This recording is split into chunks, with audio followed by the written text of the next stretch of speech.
நம்ம இன்றைக்கி முட்டை குருமா வைக்க போகிறோம். பாருங்கள், இன்றைக்கி வந்து நம்ம தேங்காய் ஊற்ற வேண்டியதில்லை, புளியும் வேண்டியதில்லை. வாங்க எப்படி செய்ய காமிச்சிடலாம் உங்களுக்கு. பாருங்கள், முட்டை எடுத்துருக்கோம், நம்ம நாட்டுக்கோழி முட்டை வாங்கியிருக்கோம்.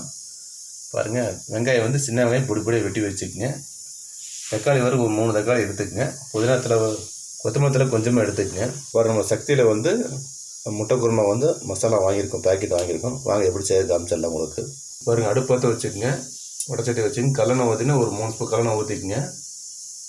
பாருங்கள், வெந்தயம் வந்து 1 ஸ்பூன் வெந்தயம் போட்டுக்கங்க. உள்ள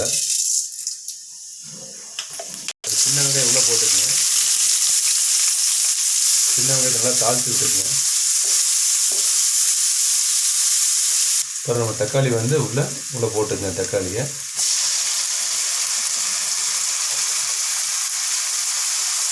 நல்லா வணக்கி விட்டுங்க. தக்காளியை பாருங்கள், உப்பு வந்து கொஞ்சமாக உப்பு போட்டுக்கங்க. நல்லா வதக்கி விட்டுக்குங்க.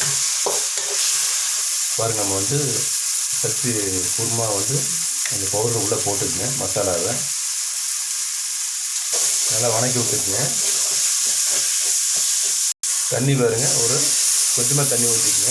உங்களுக்கு எவ்வளோ தேவை அந்தளவுக்கு தண்ணி ஊற்றிக்குங்க. பாருங்கள், கொஞ்சம் உப்பு போட்டுக்குங்க. உங்களுக்கு எவ்வளோ தேவை அந்தளவுக்கு உப்பு போட்டுக்குங்க. பாருங்கள், கொத்தமல்லியில் மேலே போட்டுக்குங்க. 5 நிமிஷம் நல்லா கொதிக்க விட்டலாம். நம்ம பாருங்கள், நம்ம முட்டையை வந்து உடச்சி ஊற்றிடல. நம்ம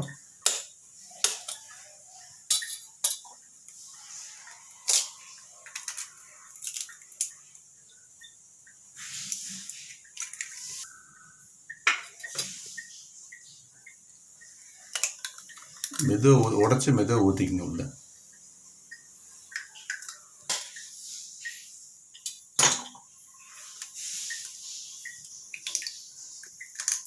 பாருங்கள், நம்ம மூடி போட்டு ஒரு மூடிடுங்க. ஒரு 5 நிமிஷம் விட்டுருங்க. பாருங்கள், நம்ம வந்து மூடி ஓப்பன் பண்ணிடலாம். ரெடி ஆயிடுச்சு. நம்ம பாருங்கள், நம்ம முட்டை எடுத்துடலாம். நம்ம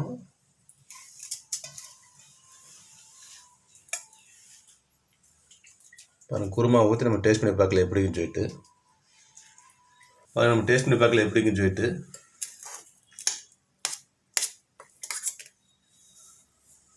சூப்பராக இருக்குது. நம்ம சேனல் சப்ஸ்கிரைப் பண்ணி நல்லா சாப்பிடுங்க, ஆரோக்கியமாக இருங்க. வணக்கம் வேஸ், வணக்கம்.